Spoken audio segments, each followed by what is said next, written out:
ఈ ప్రపంచంలో కాలగర్భంలో కలిసిపోయిన నగరాలెన్నో ఉన్నాయి. సముద్రం కింద ఉన్న నగరాలు అనగానే మనకి గుర్తొచ్చేది ద్వారక.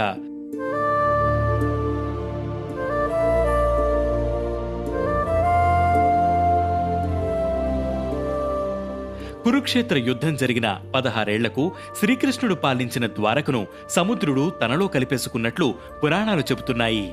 ద్వారక నగరంలాగే ఓ ఖండం సముద్ర గర్భంలో కలిసిపోయిందని చరిత్ర చెబుతోంది. అదే కుమారి ఖండం.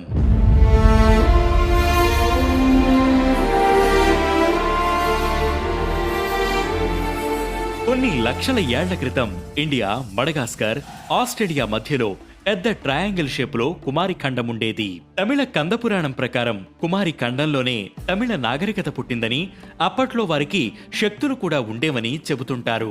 తమిళులు సుమారు 1000 సంవత్సరాలు అక్కడే ఉన్నట్లు ఆధారాలు కూడా ఉన్నాయట. కుమారి ఖండాన్ని సముద్రం ముంచెత్తినప్పుడు అక్కడి నివాసితులు Bharat, Sri Lanka, south east Africa దేశాలకు వలస వెళ్లిపోయారట.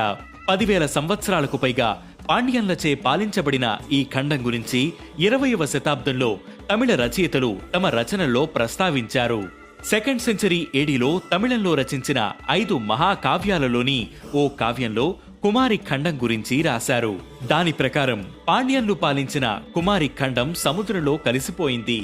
ప్రాచీన తమిళ రచయిత అడియార్కునల్లర్ కూడా తన రచనలో కుమారి ఖండం గురించి ప్రస్తావించారు. కన్యాకుమారికి దక్షిణాన సుమారు 7,000 కిలోమీటర్లు వ్యాపించి కుమారి ఖండం అనే ఓ ప్రాంతం ఉండేదని చెప్పారు.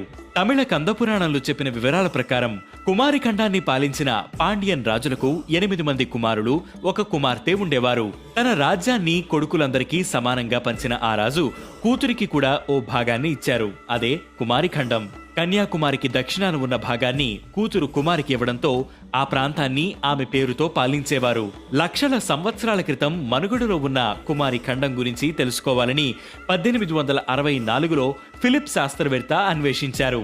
ఆయన అన్వేషణలో లెమోరియా జాతికి చెందిన జంతువుల శిథిలాలను భారత్లో మడగాస్కర్లో గుర్తించారు.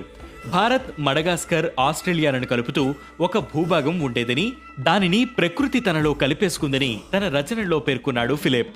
లెమోరియాల శిలజాలు కనిపించడంతో దానిని లెమోరియా ఖండంగా పిలిచారు. భగవత్ పురాణం, స్కంద పురాణం, గరుడ పురాణం, మత్స్య పురాణం వంటి వేద గ్రంథాల్లో కుమారి ఖండం గురించి ఉంటుంది.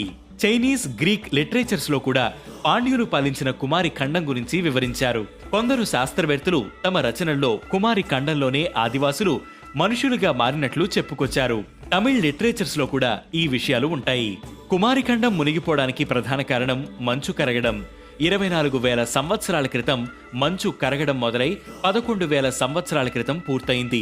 ఫలితంగా సముద్ర నీటి మట్టం గణనీయంగా పెరిగింది. 100 సంవత్సరాల్లోనే కుమారి ఖండం సముద్రంలో మునిగిపోయింది. అయితే దీనివల్ల ఎలాంటి ప్రాణ నష్టం జరగలేదట. అప్పుడున్న ప్రజలు రాబోతున్న ప్రమాదాన్ని ముందే పసిగట్టి వివిధ ప్రాంతాలకు వెళ్లిపోయారట. అలా తమిళులు భారత్కు వచ్చారని చెప్పేందుకు తమిళ లిటరేచర్స్ సాక్ష్యాలుగా నిలుస్తున్నాయి. ఇప్పటికీ శ్రీలంక, ఆస్ట్రేలియా మధ్య ఈ ఖండం ఉందని ఆర్కియాలజీ ఎవిడెన్స్ కూడా ఉంది.